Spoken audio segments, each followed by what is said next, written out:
The proof that you believe in yourself is that you are not convincing others to think of you as anything. The proof that you believe in yourself is that you are not convincing others to think of you as anything. You are not bothered over people's impression. Because people are actually confused. To leave your validation in the heart of a confused generation is insanity in disguise.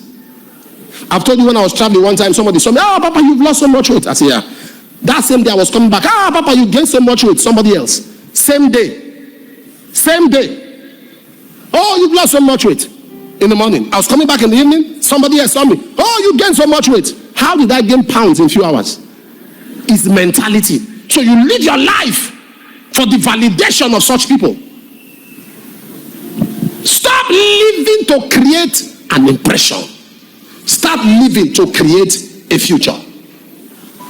Many are ignorant of its essence, the essence of money. Your friend had a birthday and went somewhere and traveled somewhere and entered a private jet and took pictures and posted it. Your birthday is coming. You are looking for 2 private jets at the same time. She did 1. I must do 2. 1 leg here, 1. She can't be more than me.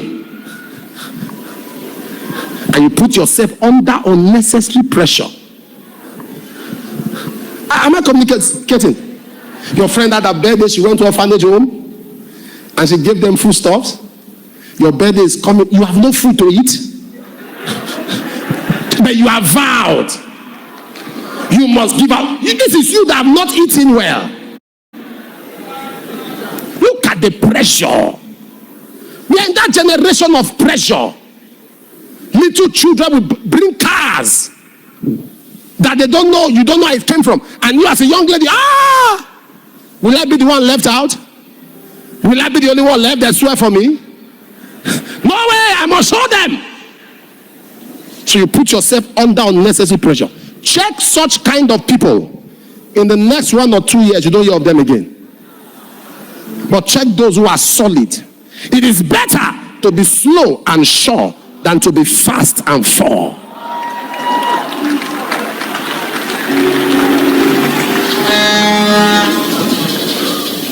I told you that I don't watch pastors. It's not because I am my schedule and my mind.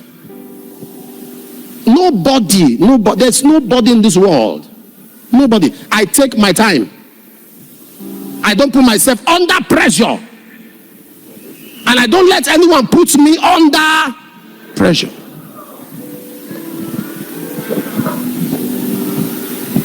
My children were going, when we started ministry, my children were going to a school I could afford well without stress. Even when God had lifted me, I didn't change their schools. I made sure they remained there.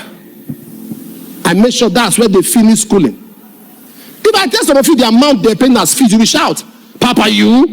I made sure they remain. I told my wife the quality of it, because real education begins at home. Real training is at home. How many hours do they stay in school? They spend longer time at home. It's what they see at home, what you teach them at home that stays. Don't put yourself under. If you have a friend that puts you under pressure, please cut off. You can't continue. What do you call this? Help me, my daughters. What do you call this? This hair, this latest. Bone straight. You have 7 bone straights and you don't have a land.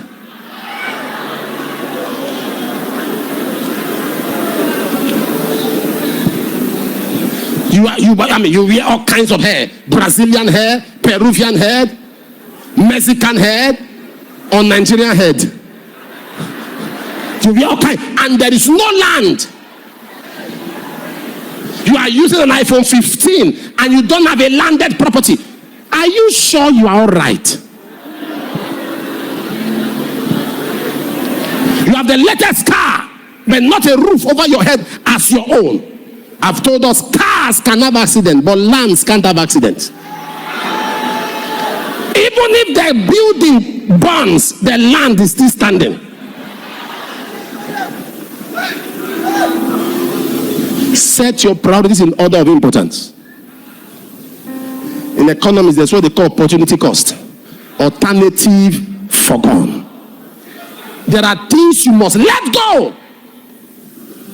Let go. Let go. Let go. I saw a shoe somewhere, and I asked them how much the shoe. They said 13 million. I laughed. I asked them, does she use engine? So that if I just wear it, I just close my eyes. It just be carrying me to anywhere I'm going like that. Just be going. I won't apply any pressure. Just carry me. And the man burst into laughter. I said, no, I just want to know. And that is exactly the kind of lifestyle. I was in Johannesburg, South Africa one time, and they told me, let's go shopping, Papa. I said, okay. I made sure I had the money of what I can buy. When anybody's taking you out shopping, hold your money so you don't face disaster. So I had money of what I felt I can buy. But when I got there, I saw everything I liked. They said, Pastor Chris comes here to shop. This person comes here to shop. That person comes here. Nice suits. So there was one I saw it from afar, and I liked it. This was 2010 or 11. 2011. And I saw it and I liked it. I said, wow, this is nice. As I got there, I saw the price tag. I hated it. No, I'm not joking. There was this anger, this rage that just welled up in me against the suit. I hated the suit. I was angry at it. I saw another one I liked. When I saw any price just tears up. And I was leaving. The man said, are you coming back? I said, coming back to die? What is I'm coming back? Coming back here? I said, I'm not coming back here. This is not for me. Let me look for the one that's for me. I might come talk to. At that time, that was not my level. And somebody else went with me. Papa, I mean, a man like you, as a man like what? Are you in my pocket? Take me to where it fits me. No, you want to show. You want to prove that you are not suffering, and you are heavily suffering. What is all this pressure? Life is in stages. I have shared the testimony with you of how I went to a former governor of this state, to pray for him, and I had a particular car. It was a V-boot. That car, I was the only one who could drive that car. If I park that car and leave the key on the ignition, you can't steal it, because you cannot turn it on. The car was as good as dead. When I'm coming, the noise, it's like a generator, 100 kVA. But sir, I was driving the car. I got to see His Excellency, the governor, and I parked the car outside. And I was going up. I saw him, prayed with him, and he said, God said I should give you something. In fact, he didn't give to me, he gave to one of my boys who came with me. I saw that one dragging money, and I asked him, who gave you? He says, the governor. I said, return it. The Lord told me, don't take anything. He said, He said, go and listen again, listen again. I said, the Lord told me, don't take anything. Return the money to him. He said, sir, you have to change your car. I said, shh, keep quiet. And I prayed with the man. There were some prophetic words that shocked him. So if he followed me downstairs, as we were going, we got downstairs. I said, okay, I'll see you, sir. He said, no, let me give you your full compliments. Let's follow you to the car. It was not just coming alone. It was coming with a retinue of aides, following me to that car. Hey, as we take 3 steps, I said, Excellency, don't worry. He said, Apostle, it's called compliments. We have to give you that honor. I said, Jesus, touch him, touch him, touch him. This man must not see this car. This man must not. And he was coming with his wife. She had her own aides. He had his own aides. So we are talking of like 30 people following me to that car. I've already rejected what I was given in several 6 zeros. As I entered the car, I said, Father, please, if there is any day you answer prayer, let it be today. As I turned the car,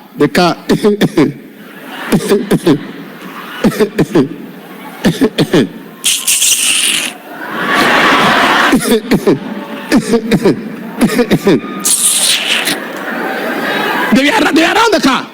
I saw them. He looked at the wife. The wife looked at him. He said, okay, man of God, see you. As they left, the car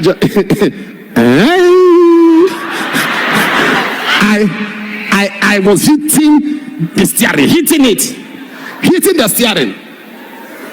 I stood there, demoralized. You know I'm your pastor. I'll tell you things the way they are. For like 2 minutes, I was demoralized. I put my head on the car. Anointed. I just manifested the gift of God upstairs. They came downstairs thinking I looked like the gifts I manifested. Not knowing there was no correlation or semblance. Your story will change in a hurry. 2 years later.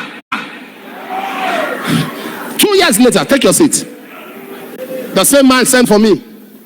I didn't want to go. Because since that period, not even a word. Because the departure, I'm sure, made him feel somehow. And my wife said to me, you have to go. So I went there this time around with the latest Jeep of that time. As I parked the Jeep, I saw another Jeep like that was exactly like mine. I never knew that was his own official car. Same, no difference. So I parked my car near the car. I didn't park outside. Open the gate. Park the car near his car. After praying with him, he said, okay, Apostle, I'll see you. I said, go here. Give me my compliments. Follow me downstairs, sir. He said, but there was something I was doing. I said, but you called me, so you have to give me my compliments. He said, that's true. Where is Her Excellency? Where all of them cars, they were coming. I saw his children opening my door. I said, what is that? He said, is this not that car? I said, no, that's my car. Hey! I said, no, that's my car. The next is your dad's car. Mine is newer. It's the newest. He was hearing it. And he opened it. He sat inside my car. He said, wow, what spec is this? I gave him the full details of the car. He said, wow, this is wonderful. I said, God bless you. Your Excellency, please come down. I wanted to satisfy myself. I said, oh, sorry. I said, I need to drive off. Thank you. God bless you. He said, guess what? As I gave him a hand, he brought his 2 hands. Poverty is a bastard.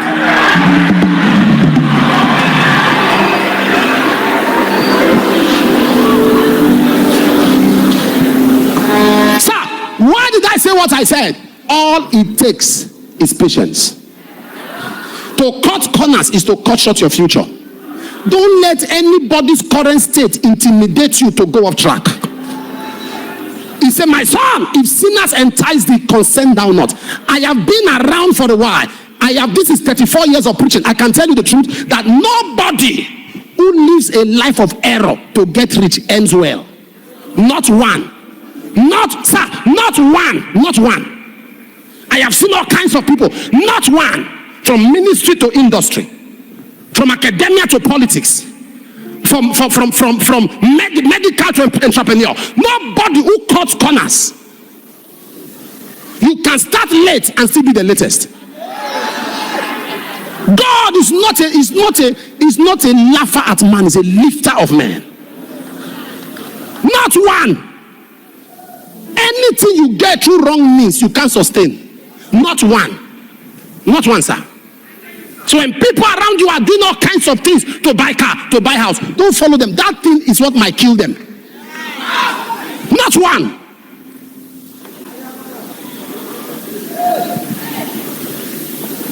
The 4th time I went to America, 4th time, a man took me somewhere, showed me a church building, showed me 3 cars, showed me a house, fully paid for. America lives on mortgage. He said it's fully paid for. A church building that can take like 500 people, instruments, everything. And I saw cars. And he said he has a medical condition. He's going up the pulpit. He's giving me everything. I should just relocate with my family. Sir, that night I was thinking. I wasn't praying. I was thinking. I forgot prayer. I was thinking. Building waiting. Instruments there. 3 cars on ground. Personal house on ground. I said, what? I remember in Nigeria how Satan was telling me, say, this is an opportunity. This is favor. Come over. From there, you can spread to the world. I went to bed. I slept that night, already concluded. I was going to tell my wife that we have to stay there. And the Lord appeared to me. He said, if you stay here, I will kill you. If you stay here, I will kill you. I said, I like here, but I don't want to die. And the Lord said, go home. Thank him. Appreciate him. But go home. I cried. I wiped my face. I told my wife there was an offer. I said, what offer? I said, don't worry. Because there's a way I will talk to her. And she may be convinced to convince me. Are you following what I'm talking about? She's not materialistic at all. But she may be convinced to convince me. So I just told her that there was an offer. He said, what is it? I said, forget about it. And I left. In that same state today, that same particular state, it's called Atlanta, that same state, we have like 6 churches. Me from here. So just imagine I would have remained local, minute, small. Because you see, some breakthroughs can break your head. Not all open doors are God's doors. Some are Satan's traps. Be careful of what you call an open door. Because some are Satan's trap. There's a difference between rush and speed. Rush is not speed.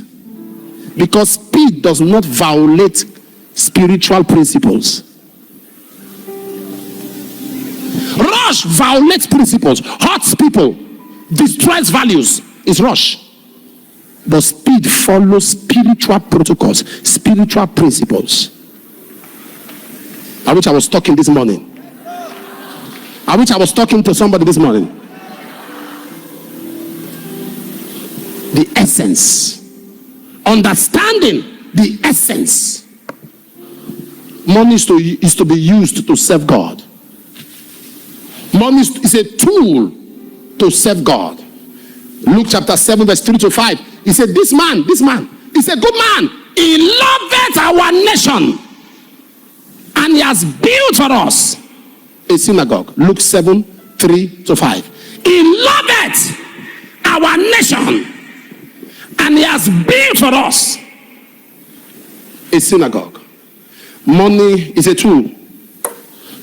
It's to be used to serve God. It's to be used to serve humanity. Proverbs 19:17. Proverbs 19:17. He that had pity on the poor, lendeth to the Lord. Do you know what it means that you borrowed God money? Anytime you help the poor, you are loaning to God. I'm talking of understanding the essence. He that had pity on the poor, lendeth unto the Lord, and that which he has given, he will pay him again. Please, sir, please, ma, look for an individual you have adopted. I've told you before. Look for somebody. That is one of the easiest ways to enjoy longevity. Relevance. Relevance sponsors longevity. When the angel of death and the angel of life have a communication over an entity or an individual, the angel of death asks the angel of life, what impact is he making that I should not take him? It shows him other people whose life extension he is behind. And at the end of the day, he's spared because of the impact he's making. Everyone here under the sound of my voice, the grace to see money as a tool, receive it right now.